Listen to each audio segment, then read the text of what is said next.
Ciao Juventini of the world, my name is Giuseppe, welcome back on the channel. I hope you're all doing well and you're prepared for that video, or maybe I should start today saying Dobro jutro brate, like our friend Juan Cuadrado Panita is saying. Hey, I don't know if you watch already the backstage video of the arrival of Kostic. Mamma mia, I would love to be Cuadrado. One day in my life I would love to have the energy and the enthusiasm of Juan Panita Cuadrado. Guys, today we will speak of course about the start of Serie A. It's finally back. Yesterday already 4 games has been played. Today even more games will be played, and then we finish tomorrow with Juventus, because -1 for Juventus Sassuolo. I can't wait to see our boys back. In the video we will go through the probable lineups. Maybe we will play in a 4-4-1, maybe we will play in a 4-3-3. We will have to discover what the choices of Mr. Allegri will be, but most importantly, countdown for some new arrivals, because we are speaking about Memphis Depay and Paredes that will not be present versus Sassuolo. The timing will not allow it, but maybe they will be there already versus Sampdoria.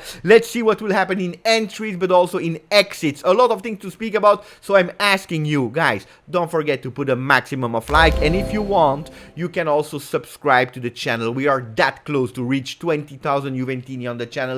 Make myself a pleasure, make yourself a pleasure if you want that community to grow, because we start now with Gazzetta dello Sport, who is saying Rieccoli, here they are again. We are speaking about Serie A and the players that are representing Serie A. Yesterday, the champions of Italy, they destroyed Udinese 4-2. What a beautiful game. It was really spectacular, especially the first half. And then you see also Dumfries that at the 95th minute is actually bringing the 3 points to Milan, because they were playing in Lecce. So 2-1 for Inter. Corriere dello Sport is saying il Milan va più forte. Milan is going stronger, probably also stronger than last year, where they already won the championship, and last year they won by 2 points over Inter with 84 points, if I'm not wrong. This time they didn't wait any longer. 4-2 versus an Udinese, and then Dumfries that is putting ice on Lecce, where it was super hot yesterday evening, but then they came back with the 3 points. They were stronger than Lecce, yes.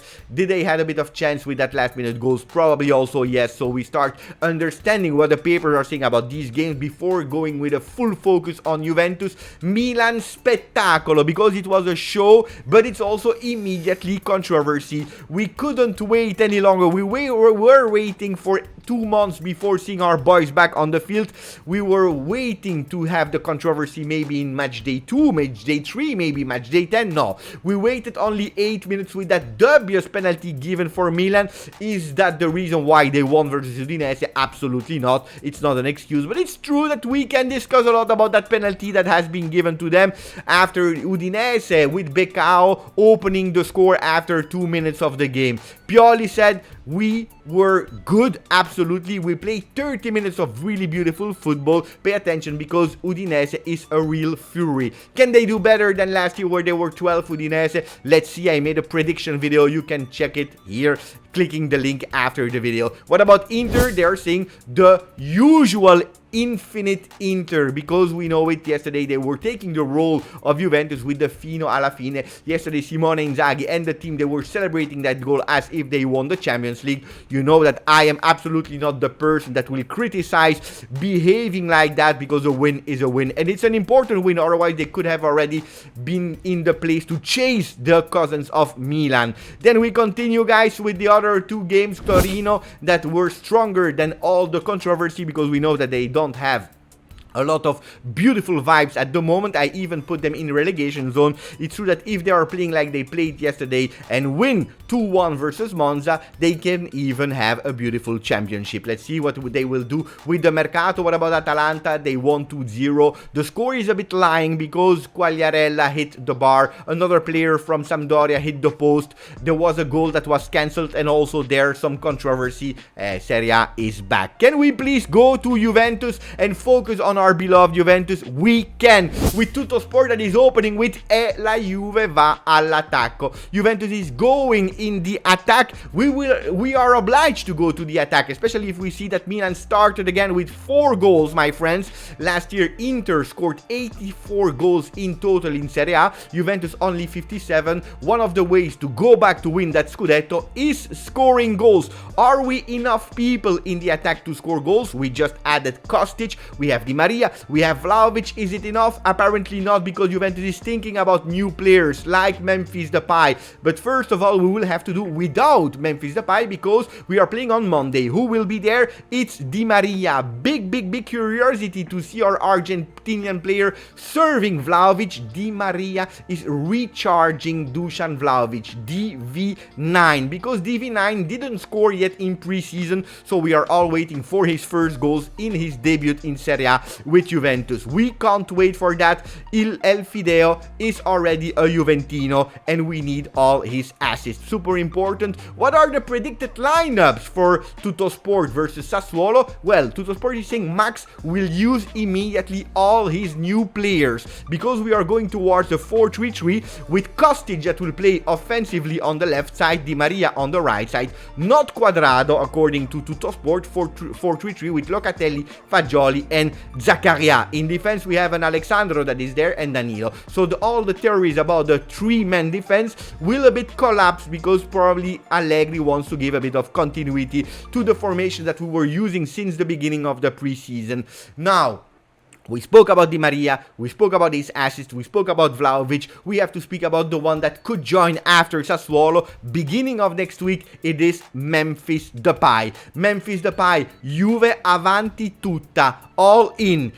The yes is closer and closer. Apparently Memphis Depay already found an agreement with Juventus. Everything is done there. They are speaking about 5 or 6 million plus some bonuses. Why will he has a salary as much as that? Because you know it, if he's going with more than 1 year, and that's the proposed contract, 2 years from Memphis Depay, we will be able to use that law of the foreign players, paying 50% less taxes. So it's really interesting for Juventus to increase a bit the gross so that we are not paying with 2 years of contract. The yes has found. Now he's waiting for Barcelona to say yes, to making sure that we are freeing him as soon as possible. Yesterday Memphis Depay was not playing versus Rayo Vallecano, 0-0 between Barcelona and versus the other team of Spain. La Liga started 0-0 without him, not on the field and not even on the bench. So we are waiting. It is a countdown. We can nearly consider Memphis Depay a Juve player. Depay vicino ma manca sempre l'ok del Barcelona.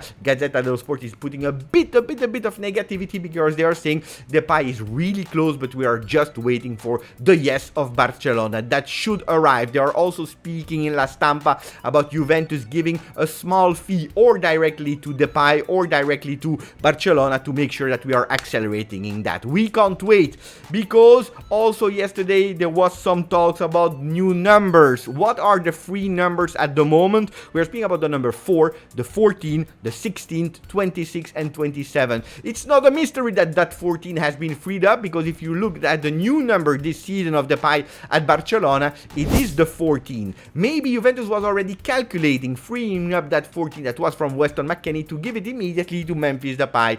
Am I speaking about the new numbers? A lot has changed in the midfield, especially with Locatelli taking the number 5, the number that he's playing with and that is wearing in La Nazionale, that gave him that Euro. Grande, good choice for Locatelli, that I always told you he doesn't care about that number 8. But then Weston McKennie is also taking the number that he's playing with in USA. He's going for the 8, a beautiful sign of trust to Juventus to tell him, take that number 8 that was from Il Principino Claudio Marchisio in the past. Filip Kostic, no surprise here after Pellegrini signing for 1 year on loan to Eintracht Frankfurt. He's taking the number 17 that he's also playing with in his national team. So you see Juventus players that are all taking the number they are playing with the Nazionale. Crazy. Denis Zakaria is keeping his number 28. Fagioli is going with the 44. I was asking myself, why 44? What does that even mean, 44? Yesterday during the live, a user was telling me, Beppe, probably it's because it's a 4 plus 4 is 8.